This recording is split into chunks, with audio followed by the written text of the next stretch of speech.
mobil Aceh itu sering dirazia di Medan dan suka memang untuk diinterogasi, ya kan? Kenapa? Karena kita sendiri yang melakukan kesalahan itu.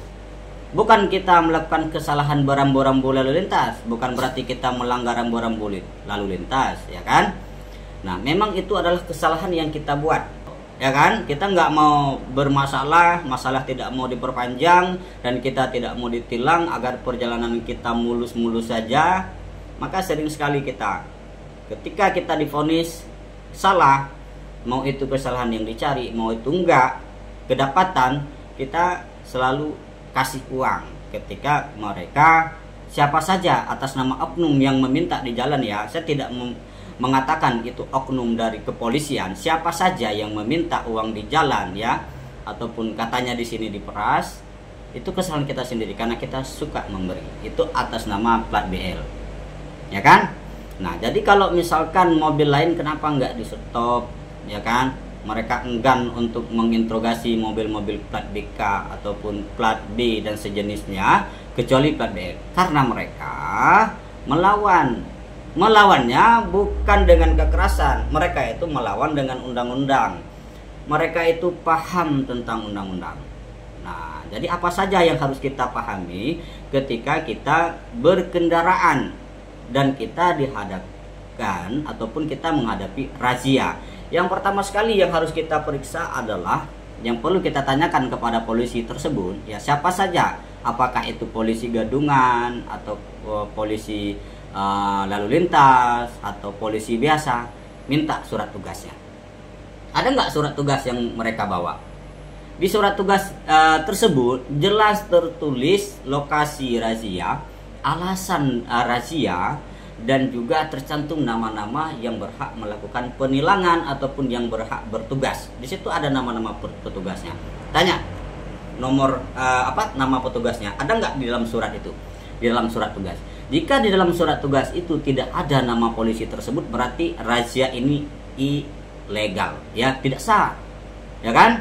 Yang kedua, coba perhatikan polisi tersebut menggunakan atribut yang lengkap atau tidak.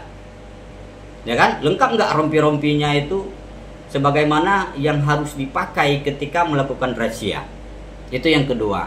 Dan yang ketiga, mereka menggunakan plat pamflet tidak, ataupun yang namanya papan pemberitahuan yang harus ditancapkan 50 meter sebelum lokasi pemeriksaan. Ada nggak?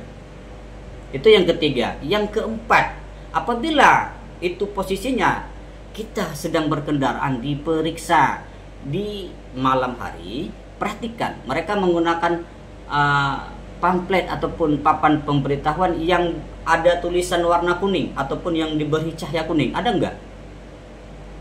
Dan juga yang terakhir, yang kelima, ya, mereka melakukan razia itu sesuai dengan ketentuan tidak?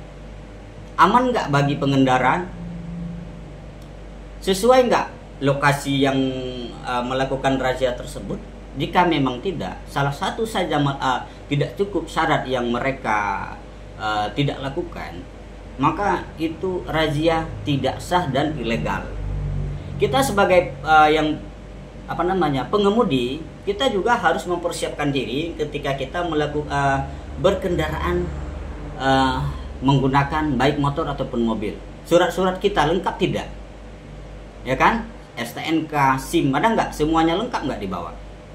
Yang kedua, badan kita sehat nggak? Apakah kita dalam keadaan mabuk berkendaraan sedang menggunakan handphone, ya kan? Sehingga bisa membahayakan orang lain. Yang selanjutnya, rambu-rambu lalu lintas. Kita melanggar tidak? Itu yang perlu kita pertanyakan sama polisi. Apakah kita melanggar rambu-rambu lalu lintas? Di mana rambu-rambunya yang seharusnya kita jalan tapi kita berhenti, ataupun kita seharusnya ada pamflet yang tidak boleh berhenti dan kita berhenti? Ada nggak kita melarang? Ada nggak kita melanggar? Itu yang perlu kita tanyakan kepada polisi, dan itu yang perlu kita jaga ketika kita berkendaraan.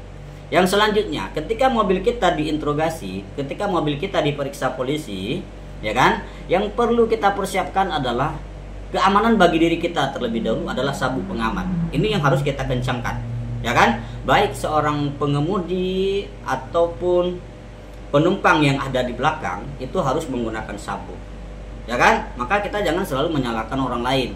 Jadi kita sendiri sudah nggak kita memberikan keamanan bagi diri kita sendiri untuk berkendaraan.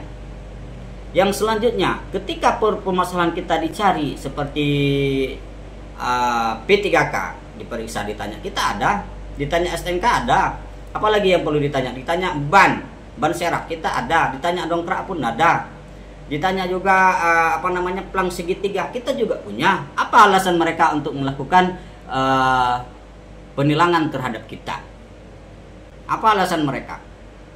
Apa masalah yang harus kita dicari-cari terhadap mobil Aceh? Kalau persyaratannya semuanya lengkap. Karena banyak dari kita itu kadang-kadang menggunakan mobil rental, ya kan?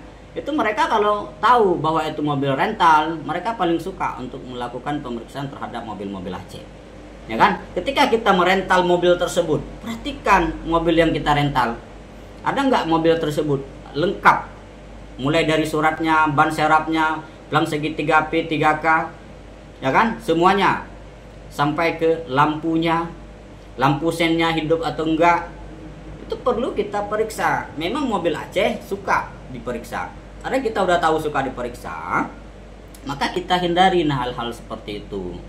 Nah, jadi kalau mereka itu paham tentang rambu-rambu lalu lintas dan juga mereka paham terhadap undang-undang lalu lintas, maka kita aman-aman aja mau di mana saja. Jika polisi tersebut memeriksa kendaraan satu saja persyaratan yang tidak cukup, maka razia tersebut bisa kita anggap tidak sah dan kita berhak, ya, tidak menerima untuk diperiksa. Karena mereka tidak sesuai dengan peraturannya. Jadi mereka tidak berhak menyetop ataupun memberhentikan mobil kita di jalan. Kalaupun kita bilang, saya tidak mau berhenti, walaupun dirazia dimanapun, tidak mau berhenti, karena ini bukan razia. Mereka bukan sedang melakukan razia. Razia itu harus ada plate, atribusinya lengkap, ya kan? Namanya harus jelas, surat tugasnya harus ada. Itu kawan-kawan. Maka kalau semuanya itu semuanya itu lengkap, apa alasan mereka untuk melakukan penilangan terhadap mobil kita?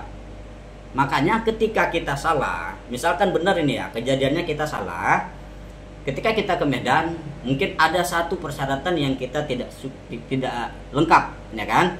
Misalkan ketika diperiksa, ditanya sampai ke P3K, itu hal yang paling kecil ditanya juga, memang dicari-cari kesalahannya, kita nggak ada, jangan memberikan uang, ya, kepada mereka ketika mereka mengatakan Anda harus ditilang dengan denda sekian. Jadi jangan biasakan memberikan ataupun bernegosiasi, itu yang saya maksud. Jangan bernegosiasi. Kalau mereka bilang ini kita harus denda sekian, Anda harus ditilang, silahkan minta surat tilangnya, ya kan? Berapa yang harus kita bayar? Misalkan nggak ada P3K, ada ketentuan perundang-undang, ada jumlahnya di situ berapa? Misalkan 100.000, bayar kita ke Indomaret ataupun kemana, 100.000, setelah itu kita ambil SIM dan SNK kita kembali, ya kan?